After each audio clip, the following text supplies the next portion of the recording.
আজকে দেখব prime number বা মৌলিক সংখ্যা কোনগুলো এবং কাদেরকে মৌলিক সংখ্যা বলে।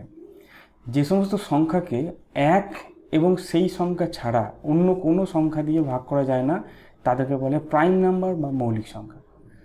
প্রাইম নাম্বার বা মৌলিক সংখ্যা বার করব কি করে? আমি তার আগে কতগুলো প্রাইম নাম্বার বলে দিই।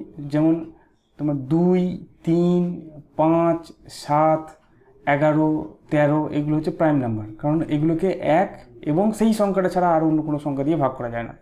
কিন্তু যখন কোনো বড় সংখ্যা দেবে সেইটাকে প্রাইম নাম্বার কী করে বার করব? যেমন আমার কাছে একটা সংখ্যা আছে 191। করার নিয়মটা কি? দেখতে হবে 191 ঠিক পরের বর্গ সংখ্যা কত। দেখো 13 বর্গ হচ্ছে 169 আর 14 বর্গ হচ্ছে 196। তাহলে 191 পরের বর্গ সংখ্যা হচ্ছে 196। তাহলে আমরা লিখতে পারি 14 স্কোয়ার গ্রেটার দেন 191।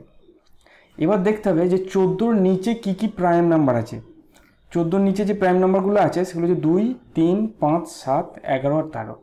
আমাদেরকে শুধু এইটা খুঁজলেই হবে যে এই সংখ্যাগুলো দিয়ে 191কে ভাগ করা যায় কেন। তোমরা একটু চেষ্টা করে দেখতে পারো, দেখবে 2, 3, 5, 7, 11, 13 এদের মধ্যে কোনোটার দ্বারাই 191কে ভাগ করা যায় না।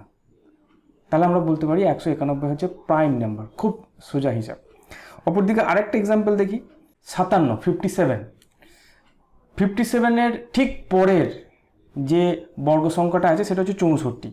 দেখো 8 স্কোয়ার হচ্ছে 64, 7 স্কোয়ার নিলে 49, কিন্তু 8 স্কোয়ার 64। তাহলে আমরা লিখতে পারি যে 8 স্কোয়ার গ্রেটার দেন 57। তাহলে 8-এর নিচে যে প্রাইম নাম্বারগুলো আছে সেগুলো হচ্ছে 2, 3, 5 আর 7। এদের মধ্যে যদি আমি 3 দিয়ে 57কে ভাগ করি তাহলে মিলে যাবে। তাহলে 57 প্রাইম নাম্বার নয়। 3 দিয়ে ভাগ করলে দেখবে 3 একে 3, 3 9, 19 দিয়ে ভাগ করে মিলে যাবে। তাহলে 57 প্রাইম নাম্বার নয়। এইভাবে খুব সহজেই আমরা কোনো সংখ্যা প্রাইম বা মৌলিক সংখ্যা কি মৌলিক সংখ্যা নয় সেটা বার করতে পারি।